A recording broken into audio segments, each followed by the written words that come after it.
अस्सलाम वालेकुम रहमतुल्लाहि व बरकातुहू। अल्हम्दुलिल्लाह, आप सब खैरियत से होंगे। अल्लाह हम सबको अपनी हिफ्ज़ व अमान में रखे।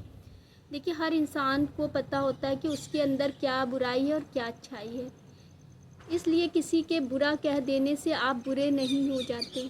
और बहुत से नर्म दिल ऐसे होते हैं जो ऐसी बातों को इतना ज़्यादा फ़ील कर लेते हैं कि फिर वो डिप्रेशन में होते हैं, रातों को नींद नहीं आना, नींद की गोलियां खाना। तो मज़ीद इन बातों में ख़ुद को मुब्तला करके अपनी जानों पर जुल्म ना किया करें। और ये जो बुराई करते हैं ना लोग, ये आपको असल में वो आपका फ़ायदा करते हैं, क्योंकि हमारी नेकियां, जो मासूम नेकियां, उससे हम जन्नत नहीं जा सकते। अब ये लोग जो बुराई करते हैं, असल में वो अपनी नेकियां दे रहे होते हैं आपको, फिर उससे जन्नत जाना आसान हो जाता है। तो इस पर मैं आपको एक वाक़या सुनाना चाहूँगी कि एक बुज़ुर्ग थे जो कुरान की तिलावत किया करते थे, और उनके घर के सामने एक ऐसी औरत रहती थी जिसके घर में कई मर्द जाना आना हुआ करता था मर्दों का। तो वो ऐसी जगह पे बैठ कर तिलावत करते थे जहाँ से उस औरत का घर दिखता था। तो अब वो गिनती नहीं याद रखते, इसलिए वो कंकड़ियाँ रखते थे। जितने मर्द जाते थे वो कंकड़ियाँ उठा उठा कर रखते जाते थे और तिलावत करते जाते थे कुरान की। तो जब कुछ टाइम में उन बुज़ुर्ग का इंतकाल हो जाता है, इंतकाल होने के बाद उनके बेटे के ख्वाब में आता है कि उनके ऊपर बहुत अज़ाब हो रहा है, बहुत अज़ाब हो रहा है। बेटा परेशान हो जाता है कि मेरे बाप तो रोज़ कुरान की तिलावत, बिना नागा कुरान की तिलावत करते थे, इतने नेक, हर नमाज़ पढ़ना, हर वो अमल करना जो उनको अच्छी जगह पहुंचा सकता था, लेकिन ये क्या माजरा है कि उनके ऊपर इतना अज़ाब हो रहा है। कुछ टाइम के बाद वो जो औरत थी जिसके घर में मर्दों का जाना आना हुआ करता था, उसका इंतकाल हुआ।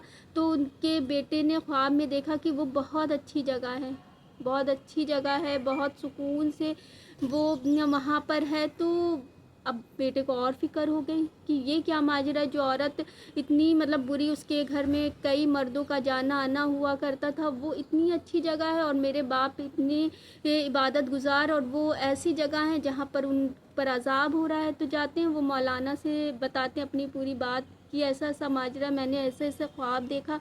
तो पता ये चलता है कि उनके जो वालिद थे वो इस तरह का अमल किया करते थे। फिर जब तिलावत कर लेते थे, लोगों को वो बताते थे कि आज इसके घर में इतने मर्द गए हैं, आज इसके घर में इतने मर्द गए हैं। तो लोगों से जब पता चलता है, तो ये होता है कि जब इंसान नेकियां तो कर रहा है लेकिन साथ में वो बुराइयां भी कर रहा है, तो उस जहाँ पर उनको जाना था वहाँ पर वो औरत चली जाती है, और जहाँ पर उस औरत को जाना था वहाँ पर वो बुज़ुर्ग चले जाते हैं। तो वो सारी नेकियां अपनी उस औरत को दे देते हैं जो दुनिया में जिसने ऐसे काम किया कि उसका जन्नत जाना मुश्किल था, लेकिन उनकी बुराई से उसका जन्नत जाना आसान हो गया।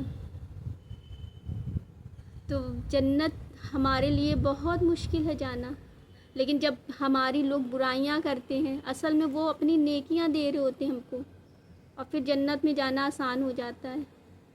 तो अब मज़ीद इस चीज़ में, इन बातों में अपने आप को मुब्तला ना रखें। ये सोचें कि अगर कोई बुराई करता है तो ये मेरे लिए फ़ायदेमंद है, क्योंकि मैं तो ऐसी हूँ नहीं। और अगर वैसे भी अगर कोई इंसान बुरा है, तब भी कोई इंसान उसकी बुराई नहीं कर सकता, क्योंकि ये बंदे और अल्लाह का मामला है। ये अल्लाह ने आखिरत में उससे सवाल करना है। आपने उसकी बुराई करके अपने ऊपर उसका अजाब नहीं ले लेना है। लेकिन अगर कोई ऐसा करता है तो वो अपनी नेकियां फिर दे रहा होता उसको। तो इसलिए हमेशा ज़ुबान ही एक ऐसी चीज़ है जो हमें जन्नत भी पहुंचा सकती है और दोज़ख भी। इसलिए ज़बान का सही इस्तेमाल करें। तो खुश रहें, खुशियाँ बाँटें, और एक दूसरे को अपनी दुआओं में याद रखें। तो चाहते हैं फ़िलहाल तो आपसे इजाज़त। जज़ाकल्लाह खैर।